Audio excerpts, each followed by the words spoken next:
La clase anterior hablamos acerca del Renacimiento. Pues, el día de hoy hablaremos acerca de la falsa reforma protestante y la contrarreforma.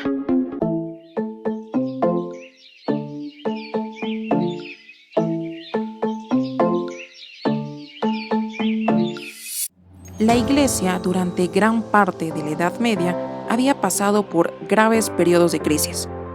La crítica más fuerte se produjo a raíz de la venta de indulgencias, establecida por el Papa León X, y esta con el fin de recaudar fondos para la construcción de la Basílica de San Pedro. Una de las indulgencias más estimadas era la del jubileo, o año jubilar, durante el cual los peregrinos ganaban un gran número de indulgencias o cartas de indulgencia. Cabe resaltar que una indulgencia es el perdón de la pena temporal, la cual debe expiarse a lo largo de nuestra vida o en el purgatorio.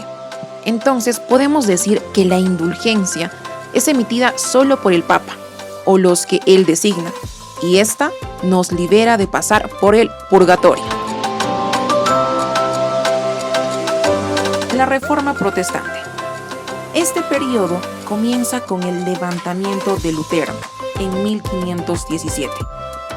Se produce aquí una de las mayores catástrofes religiosas de la Iglesia. Frente a la catástrofe producida por el protestantismo, se realiza la acción católica en la que toman parte el Concilio de Trento, del cual hablaremos más adelante. Causas de la Reforma Protestante. Primero, las críticas de ciertos humanistas contra la Iglesia. Y segundo, la codicia de muchos príncipes y nobles alemanes arruinados, deseosos de apoderarse de los cuantiosos bienes de la Iglesia. Hablemos un poco acerca de Lutero. Él nació en Eisleben en 1483. En 1905 recibió el grado de maestro y rápidamente hizo sus estudios, ordenándose así sacerdote.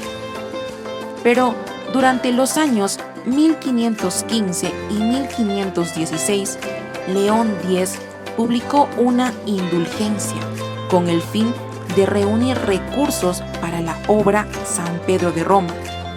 Esta fue la ocasión del levantamiento de Lutero, ya que sus ideas se oponían abiertamente a las indulgencias. Es así que se opone a estas doctrinas, pero viendo que no lograba nada, el 31 de octubre de 1517 fijó en la puerta de la Universidad de Wittenberg una lista con 95 tesis sobre las indulgencias. Pero aquí, Lutero, no queriendo retractarse, fue excomulgado. Entonces, quemó públicamente la bula de excomunión y se rebeló abiertamente contra Roma. Una vez excluido de la Iglesia, se dedica a proclamar sin trabas su doctrina, que puede resumirse en unos puntos. El primero, el hombre es débil y pecador, por lo que su salvación no podía depender de sus acciones y obras, sino de su fe. Otro, el cristiano debe tener fe en Dios y amar a su prójimo.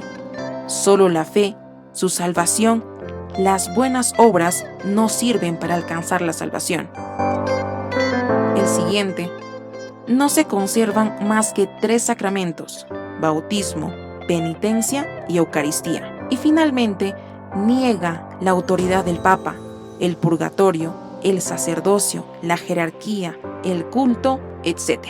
Pero no solamente en Alemania y Suiza-Alemania arraigaba el protestantismo, sino tanto el luteranismo como el calvinismo se fueron extendiendo por numerosos países europeos.